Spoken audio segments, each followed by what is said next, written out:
Fraîchement sortie de l'université avec mon diplôme de commerce, je me suis retrouvée dans la maison de mon enfance. Je m'appelle Anna, j'ai 22 ans, honnêtement, je n'avais pas prévu de retourner vivre chez mes parents. Mais j'y étais. La recherche d'emploi n'a pas été longue, heureusement en l'espace d'une semaine, j'ai décroché un poste chez Davison Marketing, avec un salaire plutôt décent et des primes de performance prometteuses. Ce soir-là, autour du pain de viande de ma mère, j'ai annoncé la bonne nouvelle. Je pensais rester ici environ 3 mois, économiser de l'argent, puis prendre mon propre appartement. Le tintement des fourchettes contre les assiettes s'est arrêté brusquement. Maman et papa ont échangé un de leurs regards, celui qui est toujours synonyme d'ennui. Je déménage, dit maman en posant sa fourchette. Anna, tu sais que je ne peux travailler qu'à temps partiel à la bibliothèque à cause de mes problèmes de dos. Papa se racle la gorge. Et les choses ne vont pas très bien à l'usine. Il y a des rumeurs de licenciement. Nous aurions vraiment besoin de ton aide pour payer les factures, ajoute doucement maman. Tu n'aurais pas à payer de loyer ici. C'est plus logique, n'est-ce pas? Je fixe mon pain de viande à moitié mangé, me sentant pris au piège. Ils avaient raison, en quelque sorte. Et ils étaient mes parents, après tout. Je suppose que je pourrais rester plus longtemps. Et la vie s'est ensuite installée dans la routine. J'allais travailler, je rentrais à la maison, je payais les factures et maman s'assurait que le dîner était toujours sur la table. Tout allait bien, c'était même gérable. Jusqu'au week-end dernier, lorsque ma sœur Sarah est arrivée avec son mari Mike et leurs enfants, Emma et Lucas. Mes parents ont changé comme si quelqu'un avait appuyé sur un interrupteur. Oh. Mes précieux anges, roucoule maman en prenant Emma, 4 ans, dans ses bras, tandis que papa balance Lucas sur ses épaules. Sarah, ma chérie, tu es magnifique. Comment ça se passe?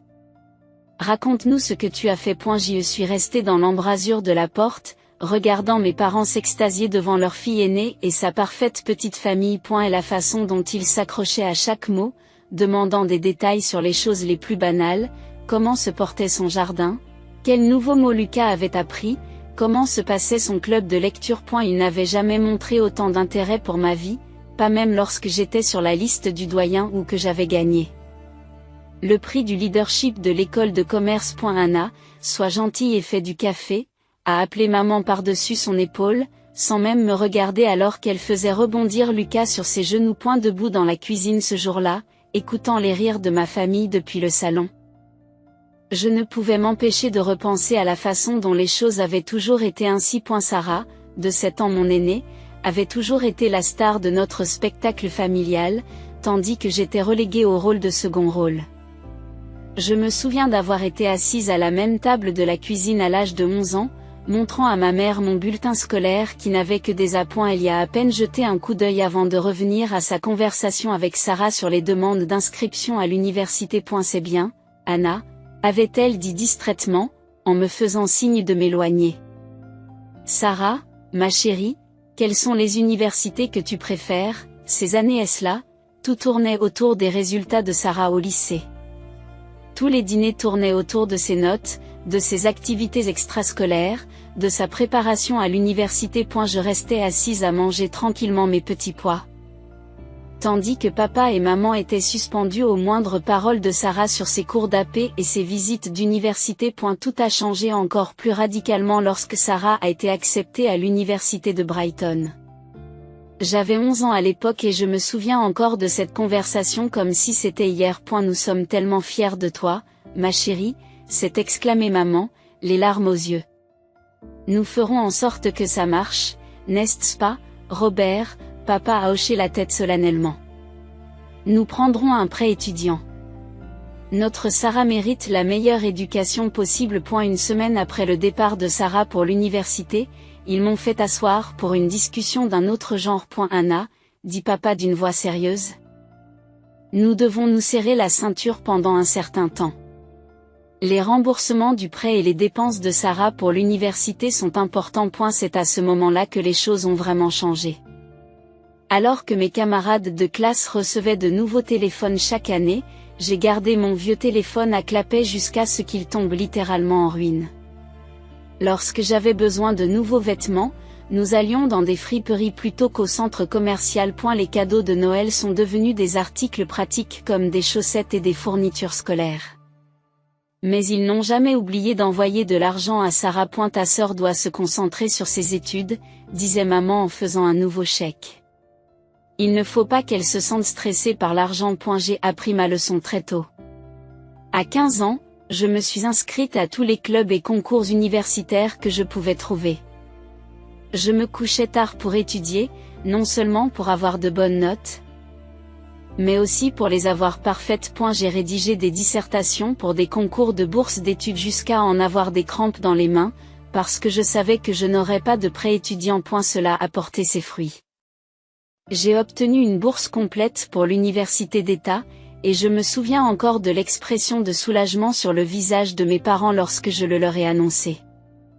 Ils n'auraient pas à dépenser un centime pour mes études. Pendant ce temps, Sarah a obtenu son diplôme, a trouvé un emploi à Brighton et s'est rapidement mariée avec Mike, son amour d'université. 2 ans plus tard, elle avait Emma et Lucas suivaient peu après. Mes parents étaient aux anges. Leur fille parfaite avait créé une famille parfaite. Désormais, chaque visite mensuelle se transformait en une routine. Sarah et Mike arrivaient avec les enfants, et, avant même que je puisse leur dire bonjour, Sarah préparait son week-end. Anna. Tu garderas Emma et Lucas pendant que nous irons faire les courses, n'est-ce pas? Mike et moi n'avons pratiquement pas de temps à nous consacrer ces jours-ci. Les premières fois, j'ai essayé de suggérer à nos parents de les garder à la place. Oh, chérie, disait maman en lui frottant le dos. Tu sais que c'est difficile pour moi de m'occuper de jeunes enfants. Et ton père a besoin de se reposer le week-end. J'étais donc là, à passer un autre samedi à regarder Frozen pour la 100e fois avec Emma, pendant que Lucas essayait de colorier les murs de ma chambre. Sarah et Mike étaient partis déjeuner avec des amis, et nos parents s'affairaient dans le jardin, jetant de temps en temps un coup d'œil pour me demander si j'avais besoin de quelque chose, comme s'ils me faisaient une faveur. J'ai essayé de me consoler en me disant que ce n'était qu'un week-end par mois. Un seul week-end où j'étais la babysitter gratuite et fiable. Pendant que tous les autres vivaient leur vie. Une année s'est écoulée à ce rythme mensuel de babysitting et de factures. Je m'y étais presque habituée. C'est alors qu'est arrivé le coup de téléphone qui allait complètement bouleverser ma vie déjà compliquée. Je faisais la vaisselle après le dîner quand j'ai entendu le téléphone de maman sonner. De la cuisine, je l'ai entendu s'étonner. Sarah? Oh, ma chérie, ne pleure pas, raconte-moi ce qui s'est passé. En sanglotant, Sarah m'a expliqué que l'entreprise de Mike avait fait faillite sans crier gare. Ils ne pouvaient plus payer leur loyer et n'avaient plus d'économie. Est-ce qu'on pourrait peut-être rester avec toi pendant un certain temps? La voix de Sarah était si forte au téléphone que je l'entendais clairement. Bien sûr que vous pouvez, explique maman sans hésiter. Nous ferons de la place. Mon estomac a lâché. J'ai fait un pas en avant, en me raclant la gorge. S'ils emménagent? C'est peut-être le bon moment pour moi de prendre mon propre appartement. On aurait pu croire que j'avais suggéré de brûler la maison. Maman m'a regardé comme si j'avais perdu la tête. Anna, ne sois pas ridicule. Il y a plein de place pour tout le monde. Nous sommes une famille, dit fermement papa. On se serre les coudes dans les moments difficiles. Ils sont arrivés le week-end suivant avec 3 voitures remplies d'affaires. J'ai passé le samedi matin à déménager mes affaires dans ce qui avait été notre débarras, la plus petite chambre de la maison, à peine assez grande pour un lit jumeau et une commode. Mon ancienne chambre, qui était 2 fois plus grande, est devenue la chambre d'enfant, car les enfants ont besoin d'espace pour jouer. Emma, qui a maintenant 5 ans, et Lucas, 3 ans, considéraient toute la maison comme leur terrain de jeu personnel. Ils couraient dans les couloirs, criaient et riaient.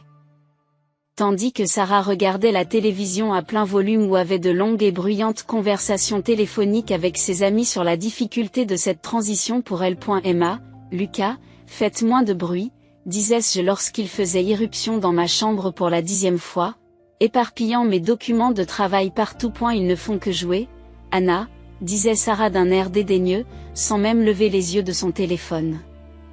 Ne sois pas si grincheuse. Après le travail, tout ce que je voulais, c'était me détendre dans ma chambre, peut-être lire un livre ou regarder quelque chose sur mon ordinateur portable. A eu lieu de cela, j'ai dû écouter le bébé requin qui jouait en boucle à travers les murs fins, ponctué par le bruit constant des petits pieds qui couraient dans tous les sens, et les rires bruyants de Sarah devant l'émission qu'elle regardait en bas. Mike passait ses journées à soi-disant chercher du travail, mais je le voyais surtout assis à la table de la cuisine, faisant défiler son téléphone d'un air inquiet. Le marché du travail est difficile en ce moment, disait-il quand on lui posait la question.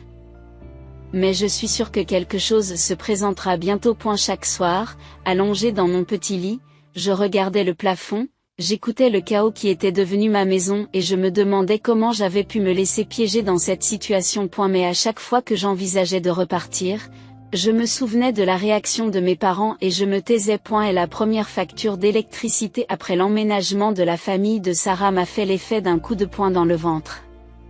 Je suis restée dans la cuisine à regarder les chiffres qui représentaient presque le double de ce que je payais d'habitude. La facture d'eau à elle seule avait explosé, sans parler de l'électricité et du chauffage.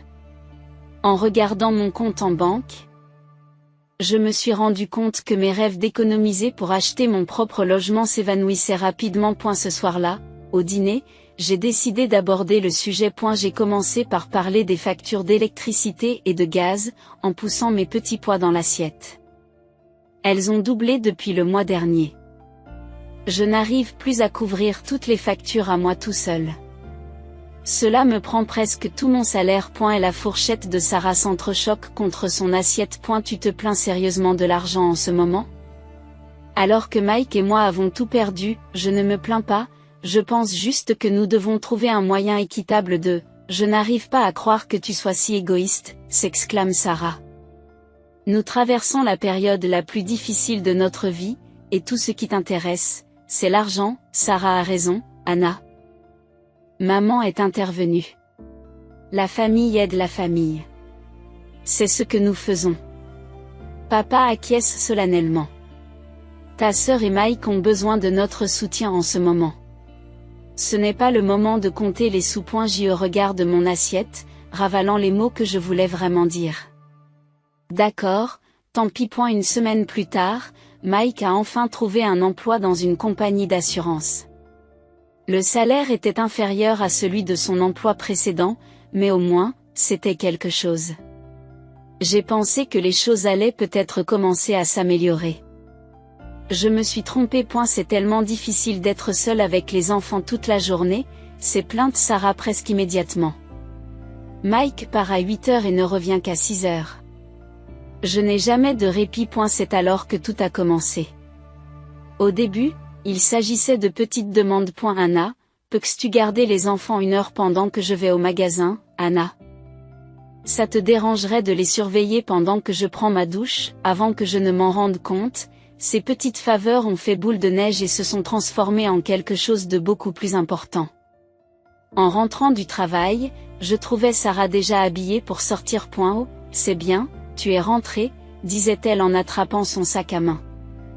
Mike et moi avons rendez-vous avec des amis pour le dîner.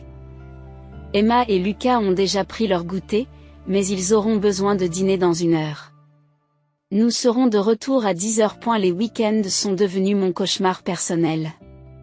Sarah et Mike annonçaient avec désinvolture leur projet le vendredi soir, une virée shopping, un déjeuner avec des amis, un rendez-vous au cinéma, me laissant avec les enfants pendant des heures. Comme par hasard, papa et maman ont commencé à rendre visite à la famille plus souvent, disparaissant généralement juste après le départ de Sarah et Mike. Je me retrouvais donc là, week-end après week-end, à essayer d'empêcher Emma de dessiner sur les murs pendant que Lucas faisait une nouvelle crise parce que j'avais coupé son sandwich dans le mauvais sens. Je passais mes samedis à nettoyer les jouets, à préparer des macaronis au fromage et à regarder des films pour enfants en boucle.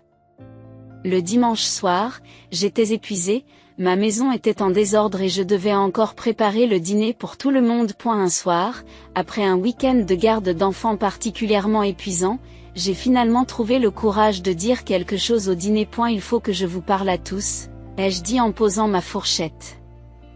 Je suis vraiment fatiguée. Cette situation avec la garde d'enfants ne me convient pas. Sarah a relevé la tête et ses yeux se sont rétrécis. Comment ça ne marche pas? Tu veux dire que tu ne veux pas passer du temps avec tes propres neveux? Maman s'est approchée et a tapoté la main de Sarah. Et ne t'inquiète pas, chérie. C'est un bon exercice pour Anna. Elle devra savoir comment s'occuper des enfants lorsqu'elle deviendra elle-même mère un jour. Considère cela comme un entraînement. Et juste comme ça, ils sont retournés à leur conversation habituelle, Sarah parlant de sa journée, maman et papa accrochés à chacun de ses mots, Mike acquiesçant. Je suis restée assise, invisible une fois de plus, poussant la nourriture autour de mon assiette. Rien n'a changé après cette conversation. Au contraire, la situation a empiré. Sarah et Mike semblaient prendre ma plainte comme un défi, trouvant encore plus de raisons de sortir. Ils m'attendaient à la porte quand je rentrais du travail, les clés de la voiture à la main. Nous avons rendez-vous avec des amis dans ce nouveau restaurant du centre-ville, disait-il, déjà à mi-chemin de la porte. Les enfants ont pris leur goûter. Merci, Anna. Les week-ends sont devenus quelque chose que je redoute. Je me réveillais le samedi matin, l'estomac noué. Sachant que je passerais les 2 jours suivants à regarder Paw Patrol et à arbitrer des disputes entre frères et sœurs pendant que Sarah et Mike vivraient leur vie au mieux. Puis est arrivé un mercredi qui a tout changé. J'étais à mon bureau, essayant de me concentrer sur un rapport de marketing, malgré mon épuisement, lorsque mon amie Rachel s'est arrêtée à mon bureau. Tu veux faire quelque chose d'amusant ce week-end? A-t-elle demandé, en se perchant sur le bord de mon bureau. Nous allons à plusieurs à la station de ski de Pine Ridge. C'est juste une petite escapade, on part samedi matin et on revient dimanche soir. Les pistes sont censées être parfaites en ce moment. Pour la première fois depuis des mois, j'ai ressenti une étincelle d'excitation. Vendredi soir, j'étais dans ma petite chambre en train de préparer mon sac de voyage, me sentant pour une fois heureuse à l'idée d'un week-end à venir. Je venais de plier mon pull le plus chaud lorsque Sarah est apparue dans l'embrasure de ma porte. Que est-ce que tu fais? Me demande-t-elle en regardant mon sac à moitié rempli. J'y fais mes valises pour aller skier, répondis-je en retroussant mes chaussettes thermiques. Je vais à Pine Ridge avec des amis du travail. Le visage de Sarah s'est assombri. Tu dois annuler. J'y lève les yeux, surpris par son ton. Je lève les yeux, surpris par son ton. Pourquoi je ferais ça? Parce que, dit-elle en croisant les bras, Mike et moi allons à la fête du 60e anniversaire de tante Linda à Millbrook ce week-end. Maman et papa viendront aussi. Tu dois rester ici avec Emma et Lucas. Je n'ai pas pu m'empêcher de rire à gorge déployée, devant tant d'audace. Tu plaisantes, n'est-ce pas? J'ai répondu en continuant à plier mon pantalon de ski. Tu ne peux pas sérieusement t'attendre à ce que j'annule mes projets parce que tu n'as pas pris la peine de me parler des tiens. Le visage de Sarah est devenu rouge. Ce n'est pas drôle, Anna. Tu es complètement déraisonnable. Non, ce qui est déraisonnable, c'est de supposer que je vais tout laisser tomber au pied levé pour être ta babysitter personnelle. Encore une fois. Et la bouche de Sarah s'est ouverte. Elle est restée là un moment, bafouillant, avant de tourner les talons et de sortir en trombe de ma chambre. Maman, papa, Mike, je l'entends crier dans le couloir. Vous n'allez pas croire ce qu'Anna est en train de faire. J'ai continué à faire mes valises, mes mains tremblant légèrement sous l'effet de la colère. Le bruit des pas annonçait l'arrivée de la cavalerie.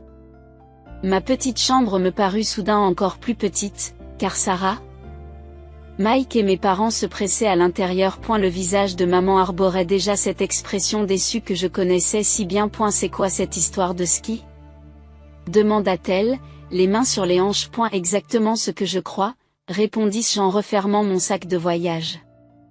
Je vais à Pine Ridge Resort avec mes amis pour le week-end. Mais tu ne peux pas, s'exclame Sarah.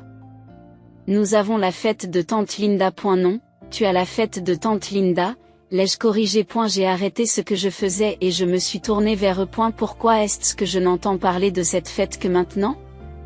Pourquoi n'ai-je pas participé à l'organisation? Maman a hésité, l'air mal à l'aise pour la première fois.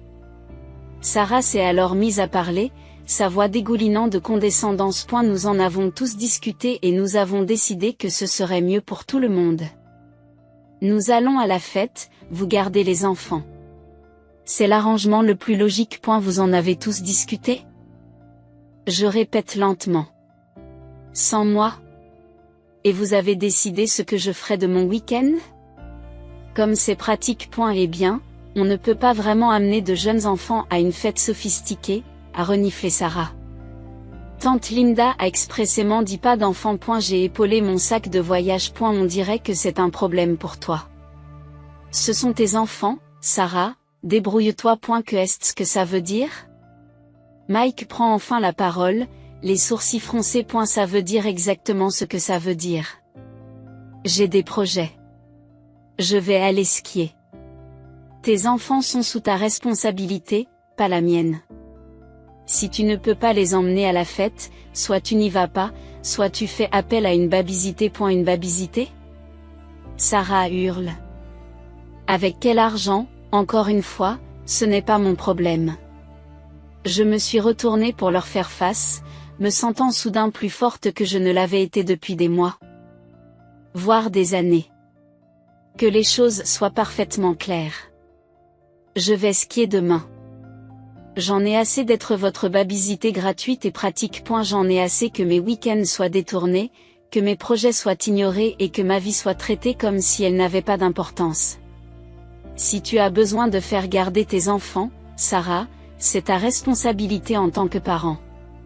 Arrête de croire que je serai toujours là pour te remplacer. Le silence qui suivit fut assourdissant. Ils me regardaient tous comme si j'avais soudain commencé à parler en langue.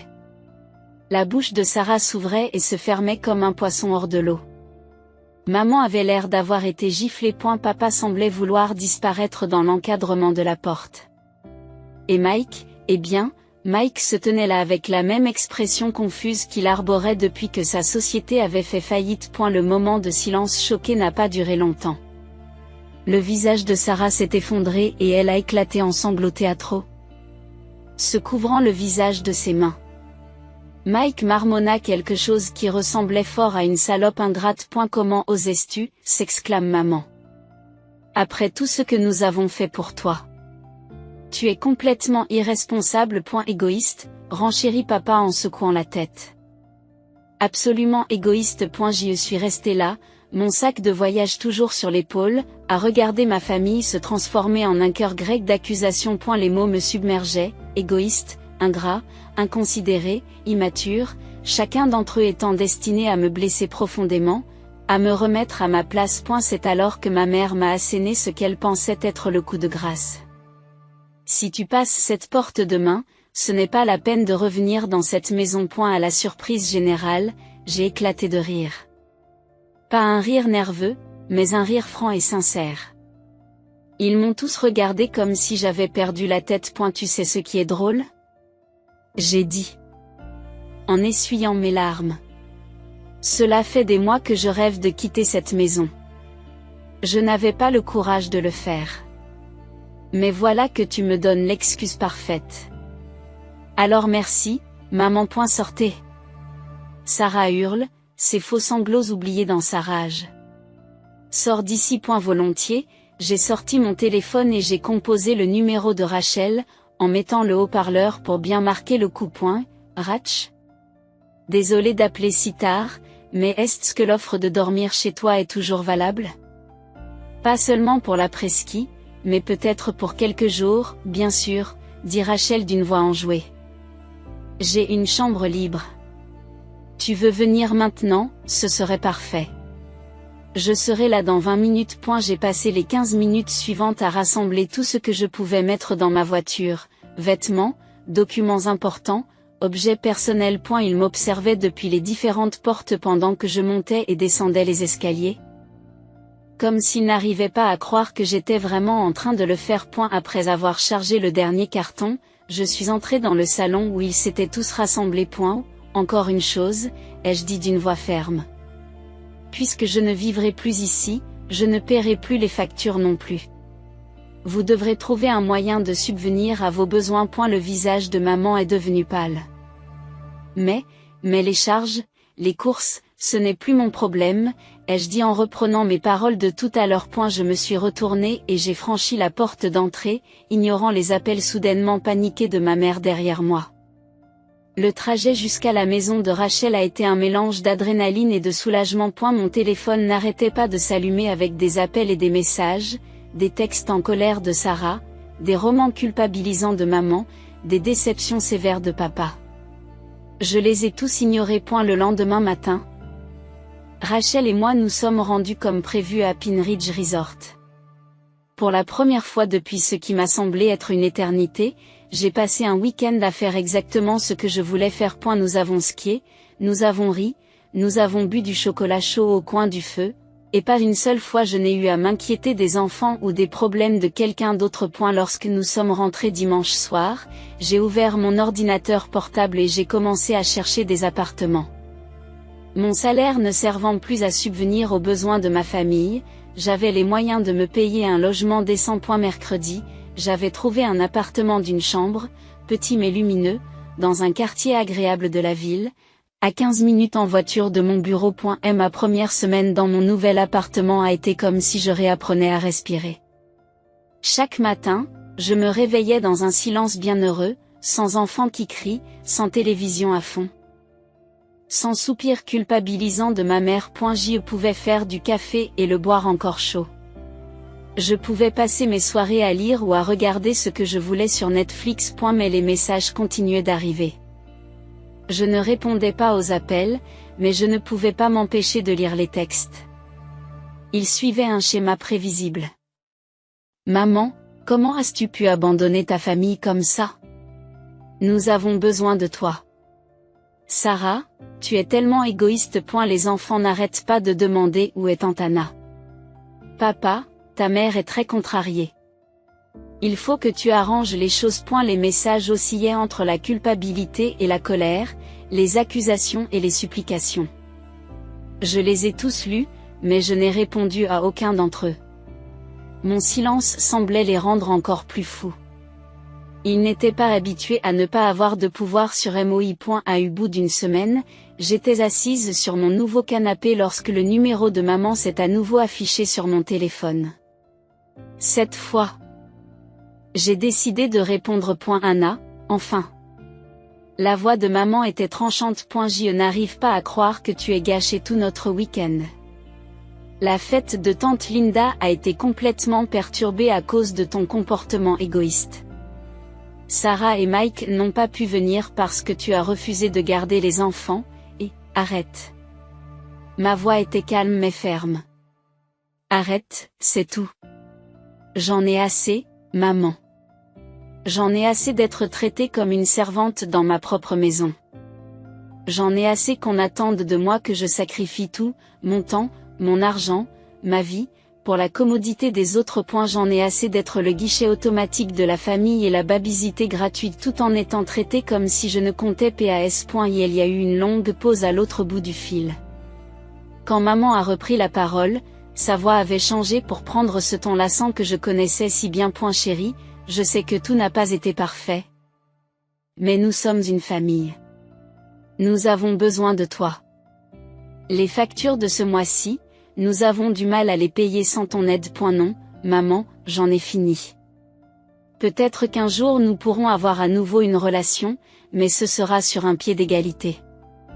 Plus de manipulation, plus de culpabilisation, plus de me traiter comme un porte-monnaie ambulant ou un service de garde d'enfants gratuit. En attendant, j'ai besoin d'espace pour vivre ma propre vie. J'ai raccroché et j'ai immédiatement bloqué son numéro.